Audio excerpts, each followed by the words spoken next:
kota kecil dan kota besar akan menjadi kota yang sangat besar. Jadi dalam proses urbanisasi yang begitu cepat berjalan, apa ininya hubungannya dengan kesenian tradisional? Apa kesenian kehidupan tradisional itu akan mati kalau orang Bali pada umumnya akan meninggalkan pola pertanian yang kuno, yang sekarang ada? Hal itu harus kita pertanyakan. Nah, satu hal sudah jelas, orang yang hidup di dalam kota untuk mencari jawaban atas masalah-masalah yang menimbulkan kegelisahan pada dirinya sendiri, yang memaksakan dia mempertanyakan pada dirinya sendiri, saya ini hidup untuk apa? Kesenian tradisional tidak bisa menjawabnya lagi, karena jangkauannya terlalu terbatas dalam literaturnya, dalam ekspresi tariannya, dalam dramanya. Di sini, dan tidak ada bangsa yang tidak bisa hidup, tidak ada bangsa yang bisa hidup tanpa kesenian, tanpa keinginan untuk mengucapkan, menjelmakan perasaan-perasaan manusiawinya dalam suatu bentuk keindahan. Tidak ada satu. Dan khususnya di Indonesia, unsur estetis, unsur seni sangat kuat. Tapi sekarang sudah bisa kita lihat timbulnya suatu kekosongan, karena seni tradisional tidak mampu lagi menjawab masalah-masalah hidup yang baru. Dan sudah jelas bagi kita, saya kira, bahwa masalah itu sudah selesai, biarpun tidak bakal pernah selesai dalam keseluruhannya. Keinginan bangsa Indonesia pada umumnya untuk meniru banyak, orang pakai Levi's, orang pakai ini, selera-selera yang dangkal banyak yang masuk dan diikuti. Tapi saya kira dalam tanggapan jiwa pokok tidak ada keinginan orang Indonesia untuk meniru pola kehidupan Barat. Biarpun kita tidak bisa mengingkari Barat, karena kehidupan modern berakar di sana, karena kekuatan kebudayaannya, dia melanda kita, mau apa tidak mau, dia melanda kita tidak bisa menahannya. Tapi toh kita melihat juga di Indonesia ini suatu usaha terus menerus untuk dalam segala kecenderungan yang dangkal untuk meniru-niru, toh selalu mencari suatu ucapan dan suatu idiom yang khas Indonesia. Tapi apakah hal itu akan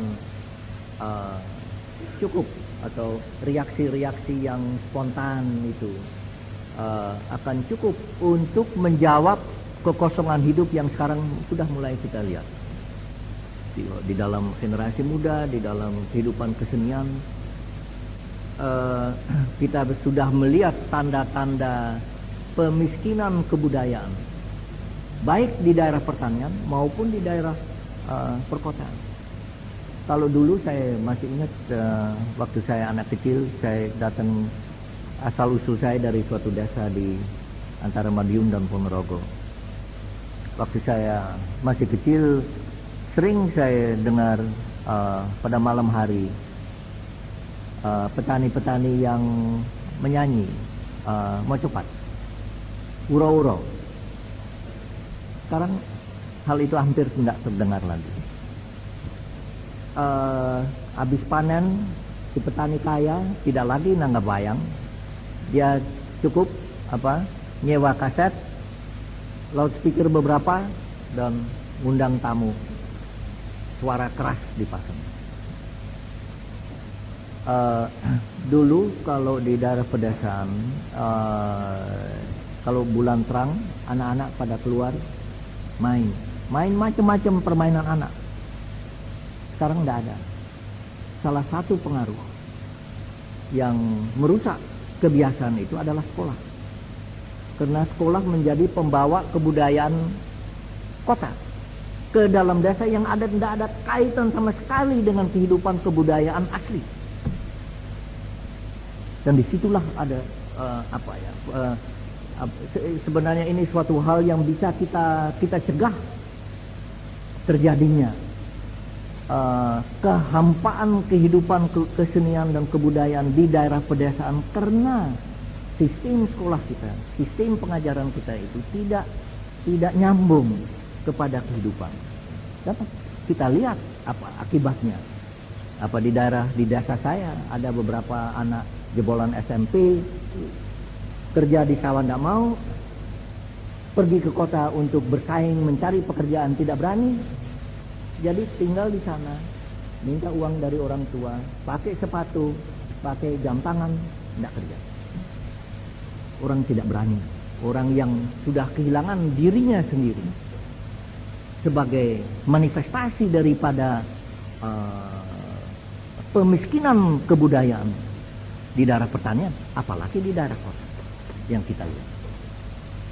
Jadi masalah kesenian dewasa ini adalah suatu masalah yang sangat urgent, yang sangat besar.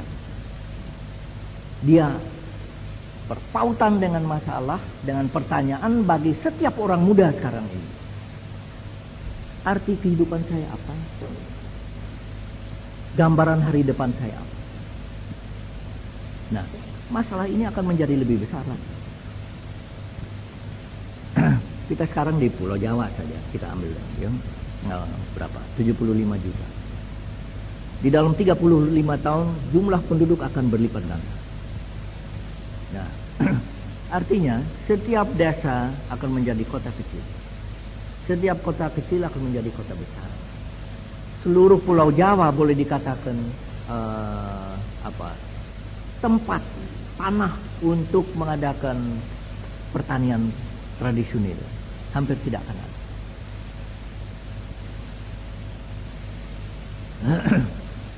Di dalam situasi semacam itu, di mana kita akan hidup dalam keadaan yang padat penduduk sekali, yang penduduknya padat sekali, bagaimana kita bisa hidup secara rukun, bisa hidup sesuai dengan martabat manusia?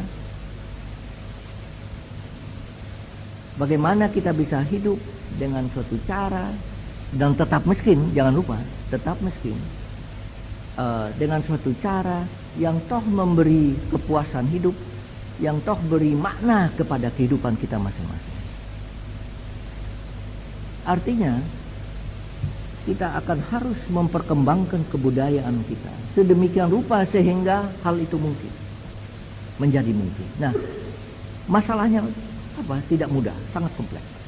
Ya, pada satu pihak untuk maju kita harus mengindividualisir diri. Kita harus melepaskan diri daripada ikatan-ikatan tradisional yang mengekang kita, mencekek si petani yang tidak bisa bergerak. Ya.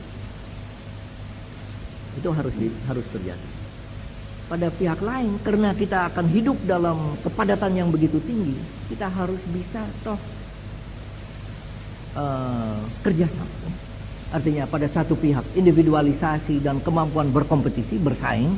Pada pihak lain peningkatan daripada kemampuan kita untuk kerjasama. Karena kalau kita tidak kerjasama, kita tidak mampu untuk maju, baik sebagai bangsa maupun kelompok kita sendiri-sendiri.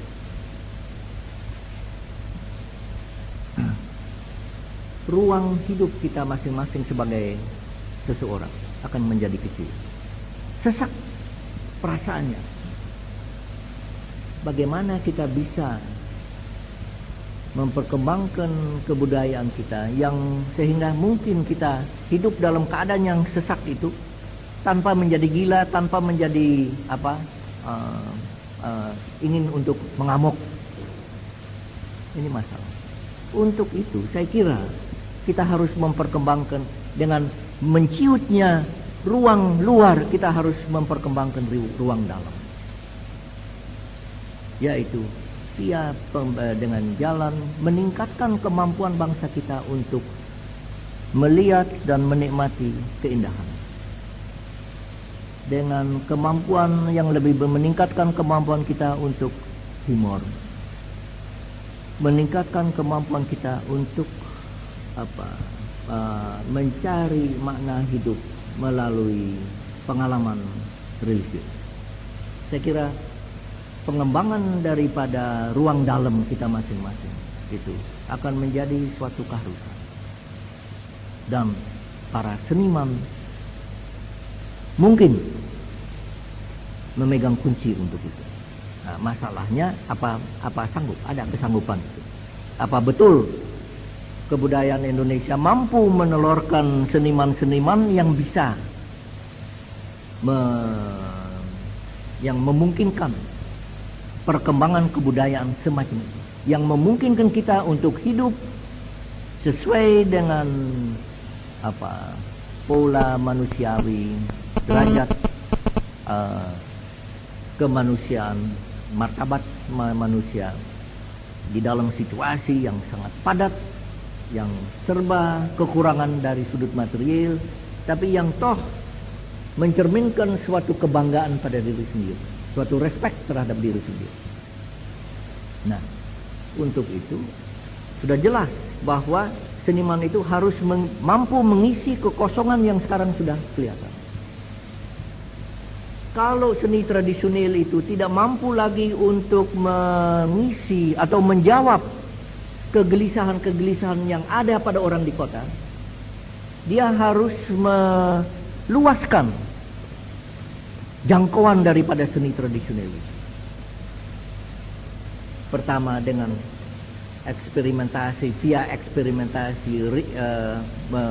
menjelang reinterpretasi daripada seni budaya, seni tradisional, tapi juga dengan membawakan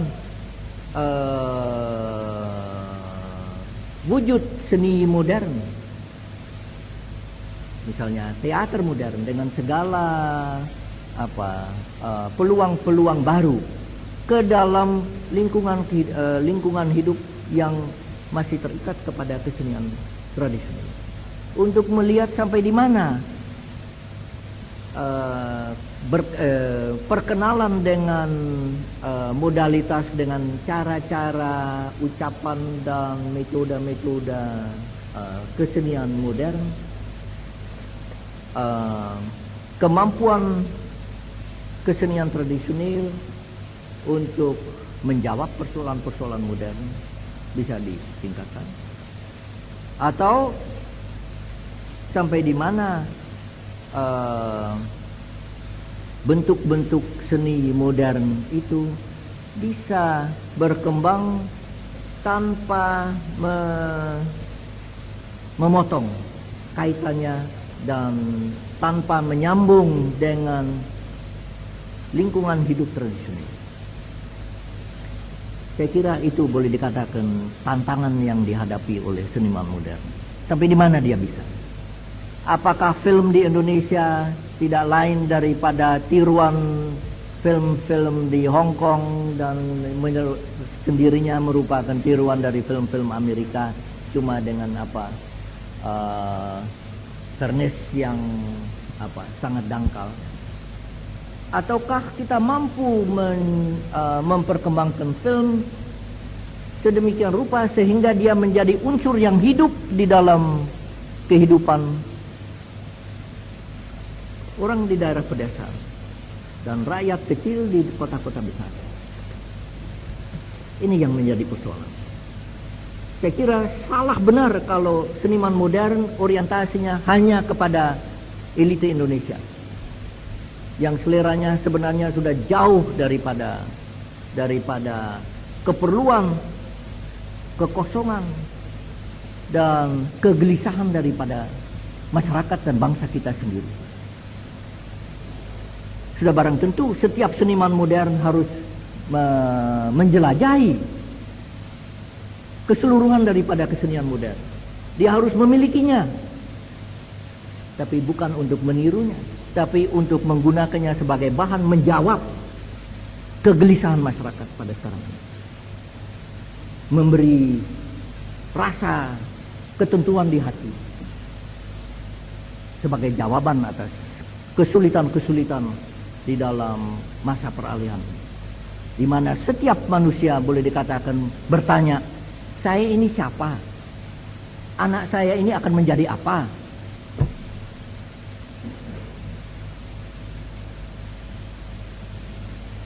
Jadi masalahnya sangat luas. Kita tidak bisa lepas daripada seni tradisional. Dan saya kira juga kita tidak bisa lepas dari seni tradisional selama kita mau sungguh-sungguh dan jujur terhadap diri kita sendiri. Kita selalu akan harus mencegah diri kita hanyut di dalam perubahan dan pergolakan selera dan fashion di dunia di sekitar kita. Kalau kita mau jujur terhadap diri kita sendiri. Tapi kalau usaha pembangunan kita di Indonesia ini berhasil, dan kalau usaha pembangunan itu akan menelurkan suatu sivilisasi yang baru, yang menjadi jawaban kita atas masalah penduduk dan masalah kemiskinan kita. Dan oleh karena itu berlainan dengan apa yang kita lihat di Amerika, di Eropa, di Rusia, dan di Jepang.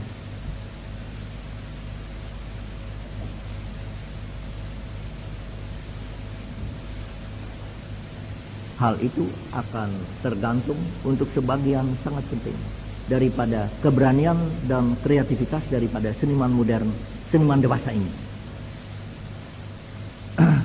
Jadi ya sekarang saya tahu khususnya di bidang film kena pasaran periklanan begitu besar dan ada macam-macam peluang baru, dorongan untuk turut dalam apa yang sudah menjadi yang laku lah, itu besar sekali.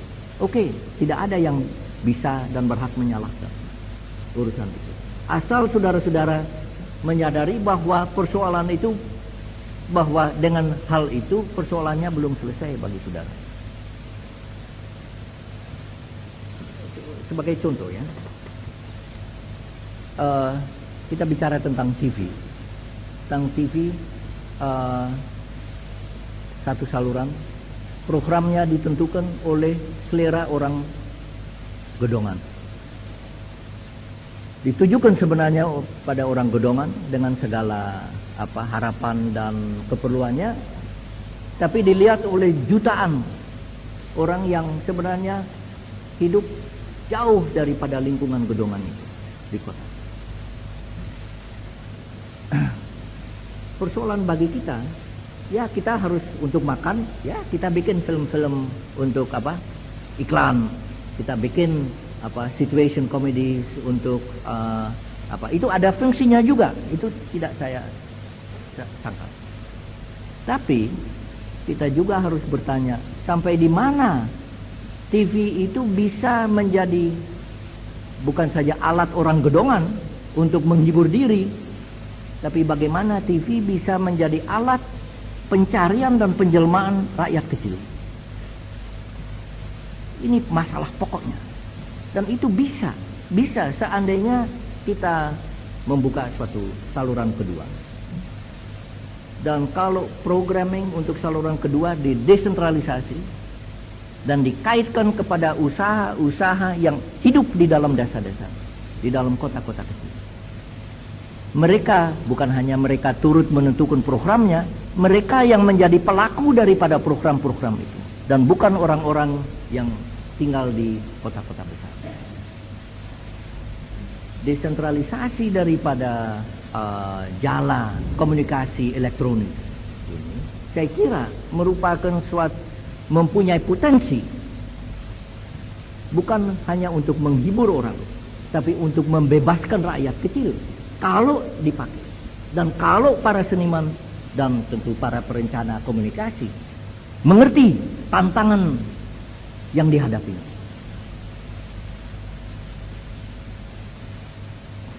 Begitupun dengan film, begitupun dengan pers, dengan surat kabar. Ada pikiran membawa surat kabar ke desa. Itu pikiran yang ada ujung pangkalnya.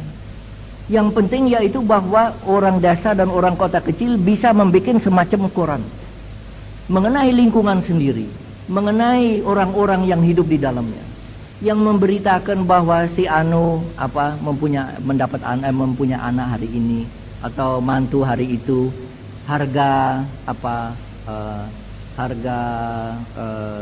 padi naik atau turun pada hari ini, dan sebagainya. Kita harus mewujudkan suatu universum, suatu lingkungan informasi yang jenuh. Baru rakyat kita bisa berkembang, baru rakyat kita bisa maju, dan bukan hanya orang gedongan. Nah, peranan daripada seniman disitulah, ya, untuk mengisi kemungkinan-kemungkinan yang ada yang sampai sekarang masih belum cukup dipakai.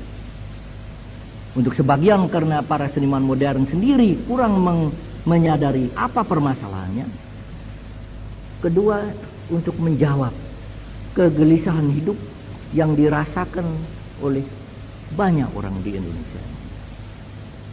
Dalam suatu idiom, dengan suatu gaya, dalam suatu bentuk seni yang bisa bicara kepada mereka, dan di mana mereka bisa turut serta. Apa yang saudara lakukan di samping itu untuk mencari nafkah, itu lain soalnya. Asal dalam mengejar uang itu, mengejar kepastian hidup material itu, tugas ini jangan dilupakan. Kita tidak bisa berhasil memperbaharui diri sebagai suatu bangsa, kita tidak bisa berhasil memperbaharui kebudayaan kita kalau kita tidak melakukannya dari dalam. Dan di dalam hidup kedalaman itu, senimanlah adalah pelaku utama. Oke, saudara-saudara, saya kira sudah cukup lama saya bicara, kita diskusi dah. Silakan.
Maaf ya saudara, pertanyaan itu saya kira keliru, sama sekali keliru. Kenapa? Jangan marah. Nah, soalnya apapun yang bisa dilakukan oleh suatu pemerintah, atau pemerintah ini atau pemerintah berikutnya, itu akan sangat kecil pengaruhnya. Saya coba menggambarkan luasnya permasalahannya. Kita hanya bisa memperbaharui diri kita dan kebudayaan kita. Kita baru bisa belajar hidup di dalam suatu masyarakat yang padat penduduk, dalam situasi material yang agak terbatas, kalau setiap manusia Indonesia bisa menjadi seniman. Jikalau seni memegang peranan di dalam kehidupan masing-masing orang Indonesia, untuk dalam hubungan yang saya gambarkan tadi, mengembangkan ruang dalam, ya. Ini tantangan yang, dan masalah ini oleh kebudayaan negara-negara yang industrinya maju juga tidak dijawab, tidak bisa dijawab. Di sana kita melihat perpisahan antara seniman profesional yang seolah-olah mengorbankan atau menyerahkan kehidupannya kepada pelayanan keindahan. Dan seorang publik yang yang tidak kreatif, yang cuma melihat, ya mengapresiasi, untung kalau berapresiasi dan sebagainya. Kalau saya tadi bicara bahwa tentang keperluan kita membina suatu sivilisasi yang baru, itu yang saya maksud di antaranya. Yaitu bahwa garis pemisah antara seniman kreatif dan publiknya hilang. Kalau tidak bisa kita berhasil dalam usaha pembaharuan yang kita perlukan. Nah, menghadapi masalah itu, peranan yang bisa dapat dilakukan atau oleh suatu pemerintah dengan suatu policy itu marginal saja, itu di kulit saja. Merusak kebudayaan tradisional dia tidak bisa, dia tidak mampu. Memperkembangkannya dia juga tidak mampu, kekurangan duit, kekurangan tenaga dan sebagainya. Saudara-saudara, yaitu golongan seniman yang bebas, dia jauh lebih menentukan hari depan kehidupan kesenian kita dan kemampuan bangsa kita untuk memberi tempat dan menikmati keindahan di dalam kehidupan kita sehari-hari daripada pemerintah apapun juga. Jadi saya kira dalam rangka yang saya coba menggambarkan, janganlah kita tanya lagi pemerintah bisa bikin apa. It can do nothing. Menghadapi luasnya dan pokoknya permasalahan, apakah dia mempunyai atau menyediakan 100 miliar atau 200 miliar, what difference does it make? No difference. Kita harus mencari jalan kepada hati masyarakat Indonesia, bangsa Indonesia. Dan seniman adalah pemegang kuncinya. Dan pertanyaannya, bisakah dia membuka kunci daripada kreativitas mayoritas bangsa kita? Itu persoalan. Ya, jadi saya bisa terangkan kalau saudara baca GBHN, baca so what? Itu kan cuma kata. Yang menjadi pokok adalah dinamik di dalam masyarakat. Dinamik para seniman. Sampai di mana mereka berorientasi kepada pasaran elite gedongan dan kelanjutannya ke turis-turis, atau sampai di mana mereka merasakan bahwa mereka adalah penjelma, penyambung lidah daripada kegelisahan-kegelisahan kebudayaan di dalam lingkungan masyarakatnya sendiri. Itu persoalan. Ya, untuk mencari nafkah kita kejar turis boleh, no problem. Asal jangan kita lupa bahwa nasib kita dan ukuran sejarah terhadap diri kita akan di sana. Tidak pada golongan turis, tidak pada golongan asing. Terjawab.